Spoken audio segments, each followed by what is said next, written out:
Le groupe 2IAE, 2IFE se positionne aujourd'hui en Côte d'Ivoire comme l'une des grandes écoles à la pointe de la formation. Dans ses programmes d'enseignement, une innovation de taille, l'entrepreneuriat agricole. Et c'est pour mettre les étudiants dans un cadre agréable d'études et d'apprentissage que le fondateur a mis à leur disposition en ce début d'année académique 2013-2014 un champ-école à Azaguié d'une superficie de 10 hectares après celui de Belgéville. C'est dans ces champs-écoles que les étudiants apprennent et touchent du doigt les rudiments d'une agriculture moderne et mécanisée. Ce champ présente fière allure avec son système d'irrigation et les bananes bien plantées comme il est recommandé. Très attentifs et prenant des notes, les étudiants suivent les enseignements donnés par le professeur. Et aujourd'hui, il est question de faire une sortie avec les étudiants pour leur présenter de façon pratique comment est-ce que le cours de pédagogie peut être appliqué sur le terrain et présenter les différents systèmes d'irrigation qui sont en train d'être mis en place. Le travail que nous sommes venus faire a consisté d'abord à faire une prospection pédagogique, à ouvrir une fosse pédagogique et à présenter aux enfants comment est-ce que la caractérisation morpho-pédagogique se fait sur le terrain. Donc nous avons ouvert une fosse, nous avons décrit effectivement tel que ça a été présenté au cours pour que les enfants voient de façon pratique l'aspect de la chose. Et le deuxième volet de la sortie, c'est de présenter un système d'irrigation aux enfants.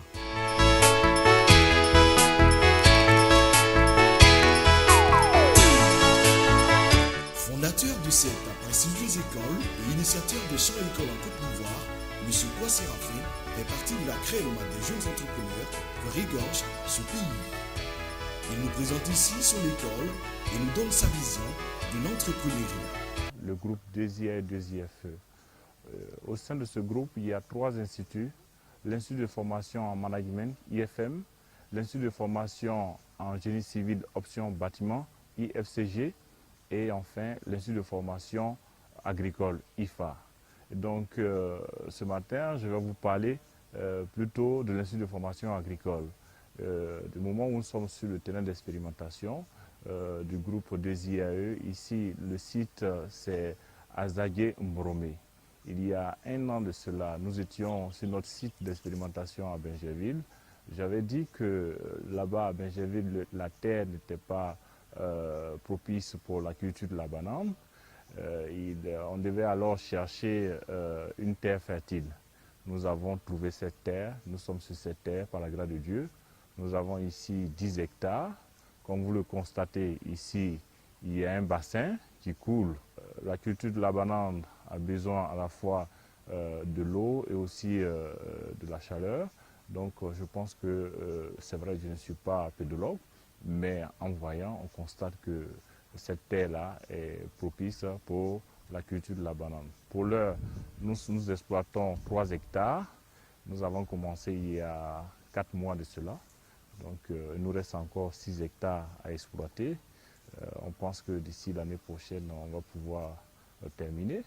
Notre objectif, c'est de produire la banane à grande échelle pour pouvoir alimenter les Ivoiriens, les Africains. Parce que, comme vous le savez, il y a une étude de FAO qui est sortie qui dit que la population africaine avoisine les 1 milliard. La production alimentaire est égale à 0,5 milliard. Il y a un déficit de 0,5 milliard. Donc, si on prend tout notre temps à faire les cultures de rente, les cultures pérennes, l'éviaculture, ou bien café, cacao, on va manger quoi par la suite? C'est pour ça que nous nous sommes orientés vers les cultures vivrières et maraîchères pour un temps soit peu lutter aussi contre la cherté de la vie.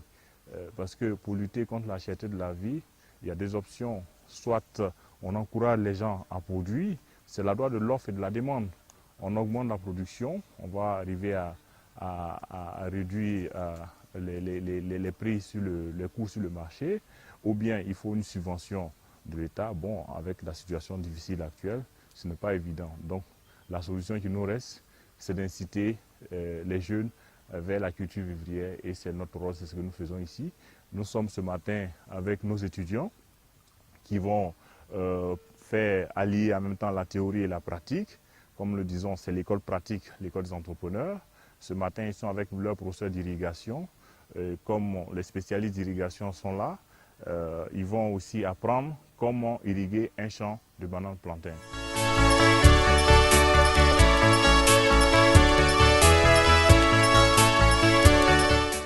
Allier la théorie à la pratique. Telle est la vision de ce jeune entrepreneur. Grâce à cette petite révolution, les jeunes Ivoiriens s'orientent de plus en plus vers les filières agricoles. Ici, les plants sont sélectionnés et respectent toutes les normes de la sécurité alimentaire. Je suis en première année d'agronomie. J'ai choisi la filière agricole pour participer à la sécurité alimentaire de demain. Les parents ont joué un rôle dans mon choix, vu qu'ils m'ont parlé de la filière agricole. Ils m'ont dit que plus tard, je pourrais bien gagner ma vie. Pour ce jeune étudiant, l'émergence de la Côte d'Ivoire passe aussi par les bonnes pratiques agricoles. Nous sommes sur le terrain, vous voyez ces tuyaux, nous sommes en irrigation actuellement. Nous sommes en train de faire la pratique en irrigation et vous ne trouverez pas mieux ailleurs que dans cette école parce que déjà on a commencé le cours, à peine 3 semaines, nous sommes sur le terrain. Ce qui n'est pas évident dans les autres écoles. Et donc moi j'encourage tout le monde à venir en agriculture d'abord. En agriculture d'abord. Et puis bon, maintenant si les gens veulent venir dans notre école, il n'y a pas de souci. Mais j'encourage tous les étudiants, c'est-à-dire tous ceux qui ont eu le bac cette année, à venir en agriculture. Parce qu'aujourd'hui on parle d'émergence à l'horizon 2020. Mais moi je suis convaincu qu'on parlera d'émergence si en 2020 chaque Ivoirien pourra manger. Lui-même entrepreneur, Kouwa Séraphin souhaite partager sa vision à la jeunesse ivoirienne qui en veut. Après une année de communication sur l'entrepreneuriat agricole, il faut définir d'abord ce que c'est l'entrepreneuriat agricole. Entrepreneuriat qui veut dire processus dynamique de création d'emplois, de la valeur et de la richesse. Donc si j'allie l'entrepreneuriat agricole, ça veut dire que des ingénieurs agronomes ou des agronomes ou des techniciens en agriculture qui vont sortir, qui vont avoir une formation théorique et qui vont aller créer leur champ d'expérimentation, leur entreprise agricole. Voilà pourquoi je parle d'entrepreneuriat agricole. Donc sur le terrain d'expérimentation, ils viennent apprendre la pratique. Mais pour revenir au bilan, il faut dire que le bilan est satisfaisant. Parce qu'aujourd'hui même, au sein de DESIAE, les étudiants de RHCOM, de finance comptabilité, disent que les étudiants d'agriculture et de bâtiment sont des superstars au sein de l'école. Pourquoi? Parce que sur les brandings que nous avons établis à l'école, les photos des agriculteurs, des personnes, des étudiants en bâtiment, y figurent. Donc, par conséquent, ils se disent que les étudiants en agriculture et en bâtiment sont privilégiés par rapport à ça, c'est leur dire.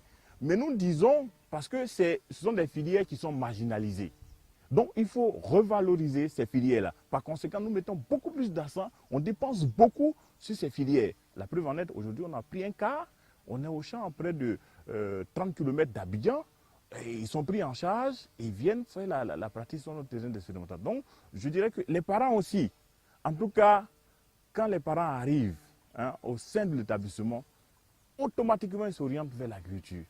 Et le nombre a augmenté, le nombre d'étudiants a augmenté. L'année dernière, on était peut-être à 15 étudiants en agriculture, mais cette année, je parie qu'on sera au moins à 60. Parce que on attend les orientations, mais déjà, on a des inscrits, on a près d'une vingtaine d'inscrits. Donc, c'est un pari. Je pense qu'on pourra atteindre là-bas de 50 à 60 étudiants cette année en agriculture. Et en bâtiment, peut-être 50 aussi. Mais je dis que c'est la filière phare de l'école des entrepreneurs. Parce que pour nous, il est plus facile d'insérer des apprenants dans l'agriculture que d'insérer des apprenants en ressources humaines et communication. Le fondateur du groupe 2IAE, 2IFE ne compte pas s'arrêter en si bon chemin, car pour lui, entreprendre, c'est la porte d'entrée dans une économie véritablement émergente.